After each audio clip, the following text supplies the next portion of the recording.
Hey guys, Kevin Goetz here from Mute Profit with another free YouTube lesson.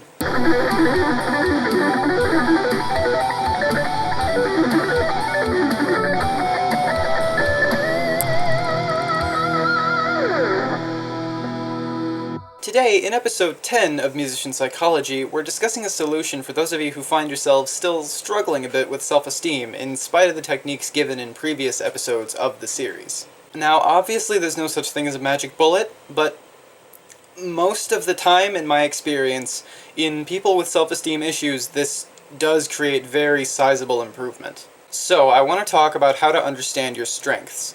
When we get down on ourselves, it's really easy to focus only on the negative. So, for instance, if you pride yourself on sweep picking, and you see someone who's considerably better at it than you are, you might default to, well, I guess I'm just a shitty guitarist because I suck at sweep picking.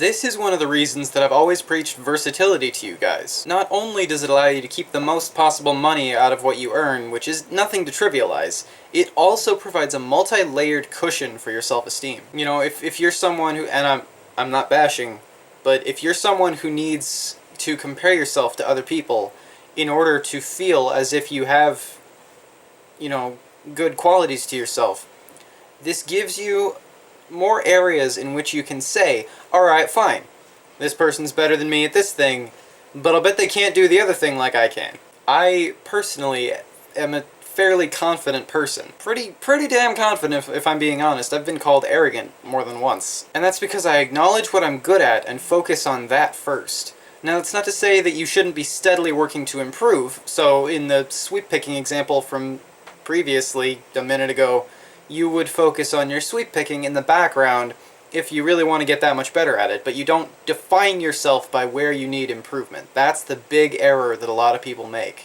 I think the last time I got legitimately down on myself was the first time that I tried to play a Rusty Cooley song all the way through. Now, I can do a lot of Rusty Cooley's licks individually, but holy shit, I do not know how the guy can string them together for 7 whole minutes non-stop without just... my wrist feels like it's gonna fall off when I try that shit. But you know what? If I were someone who needs to use the example in this video, and again, not bashing, it's okay to use comparisons to other people for self-esteem reasons. I personally have gotten out of the habit of doing this, but I used to do this. And if you're someone who still does, that's okay. So, use myself as an example, I might say something to the effect of, yeah, Rusty Cooley can shred better than I can.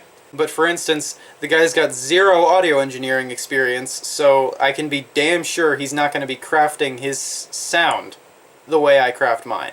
If you're following the exact guideline that I've laid out in this series as the fastest route to becoming a professional musician, you can break down your potential skill sets into a list consisting of technique, which in this case is the typical shred stuff, phrasing, which by this definition is stuff like melody, vibrato, outside notes, dynamics, slides, bends, all that stuff that makes your notes become more than just the note that you've chosen. Songwriting, audio engineering, marketing, and teaching.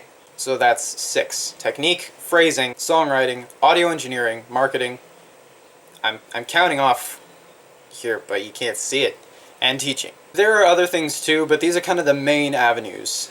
We discussed all of this back in episode 5, I think, for those of you who don't remember. And using this combination, you can form a unique identity, a unique definition of yourself that it is 100% factually impossible to find exactly the same in anyone else. Now, at least to me, this is starting to sound dangerously close to that cheesy self-help rhetoric. There's only one you, be the best you that you can be, and that's not what we're doing here. Quite frankly, comparing yourself to others is a pointless recipe for a bruised ego. But, again, we're human, and social rivalry is human nature. So I guess what I'm saying here is that if you must compare yourself to others, learn to do it in a way that allows you to boost your self-esteem, rather than defining areas where you suck and need to get better. And I should say, of course, that you should never stop improving the areas where you need to get better if your goal is to make a living doing this. But it's possible to improve at guitar without being neurotic about it, without saying this is something you must do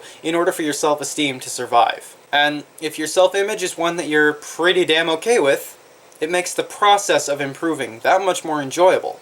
Because it's no longer something that you need to do to protect your fragile ego, it's something you're doing just for the joy of personal growth.